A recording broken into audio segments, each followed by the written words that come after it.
लेकिन सच्चाई कैसे छिप सकती है? अखबार वाले ना छापें, टीवी वाले ना दिखाएं, लेकिन जब आप अपने मरीज को लेकर अस्पताल के पास पहुंचेंगे तो सच्चाई आपको पता चल ही जाएगी। दिल्ली के अस्पतालों का सिस्टम आपको समझना चाहिए। पहले आपको आश्वस्त किया गया कि अस्पतालों की तैयारियां यहां पूरी हैं, फिर अब उन तैयारियों में इतने छेद क्यों नजर आ रहे हैं? कहां गए वो दावे जिनमें कहा जा रहा था कि हम 3 लाख 4 लाख बिस्तरों का इंतजाम कर चुके हैं, 40,000 75,000 वेंटिलेटर के ऑर्डर दे चुके हैं, वो सब कहां है? तो आज इसी पर होगी देश की सबसे बड़ी बहस। चीन पर मोदी को घेरा, अपनों ने मुंह फेरा। आज का आर पार, team BJP versus team Congress. Not guilty.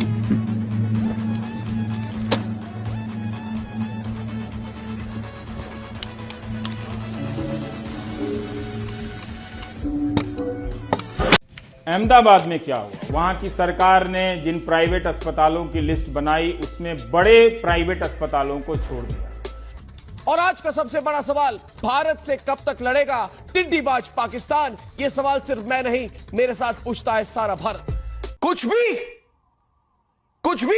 फिर ये प्रश्न आप पूछिए कि क्या बात है कि जिस उत्साह से शुरू में प्रेस कॉन्फ्रेंस का सिलसिला शुरू हुआ था, वो केंद्र सरकार ने क्यों बंद कर दिया? अभी भी सुधर जाइए, देशभक्त हो जाइए, अब्दुल कलाम को मानने वाला मुसलमान बनिए। अबे साले जो माफ करना, मैं जो उससे मैं जो दिल्ली में 12 से 13 दिनों में कोरोना के केस डबल हो रहे हैं। 31 जुलाई तक 5.5 लाख केस हो जाएंगे।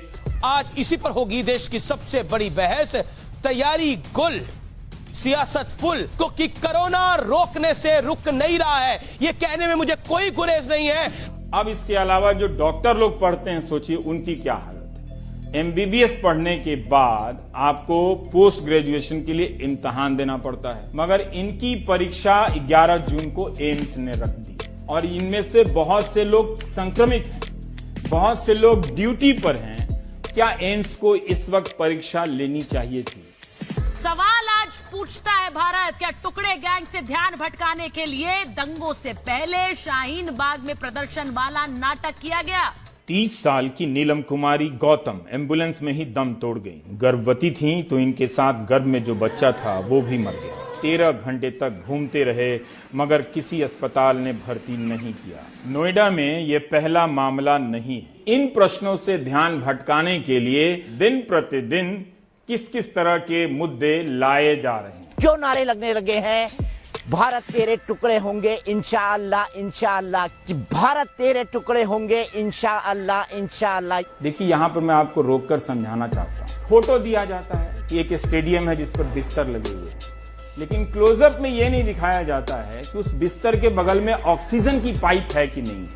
वेंटिलेटर तो छोड़ दीजिए, ऐसा इंतजाम तो हम गांव में बारात आने के 4 घंटे पहले स्कूल में कर लिया करते थे, झाड़ू लगाकर, खटिया पर गद्दा और चादर बिछाकर। क्या कांग्रेस पार्टी सीमा पर खड़े जवानों का मनोबल तोड़ना चाहती है, और अगर है तो बताती क्यों नहीं? वित्त मंत्रालय की एक वरिष्ठ अधिकारी ने फेसबुक पोस्ट पर लिखा है, अगर मेडिकल सुविधाओं की इतनी कमी है तो क्या लॉकडाउन को हटाने का कोई तुक बनता है? क्या बात करते हैं आप? सूरज और चांद को भी बांट लेंगे अब आप, कि सूरज हिंदुओं का हो गया और चांद मुसलमानों का हो गया? क्या इलॉजिकल बात करते हैं? Not guilty.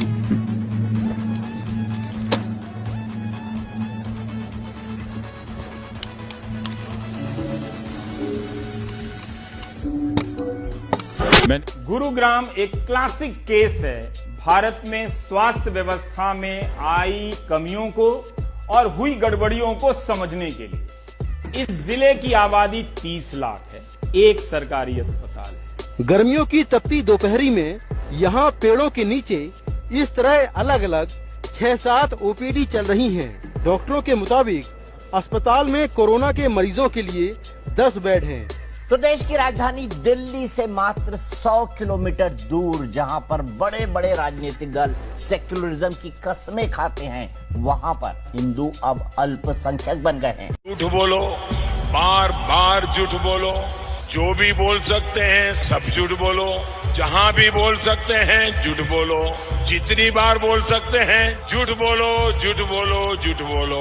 ये बहन चो सारे मिलके हमको पागल बना रहे हैं, मादर चौथ के बच्चे इतने गांड फटी के ये बड़े। अगर थोड़ा सा भी भगवान ने दी हो तो जरा उपयोग करो।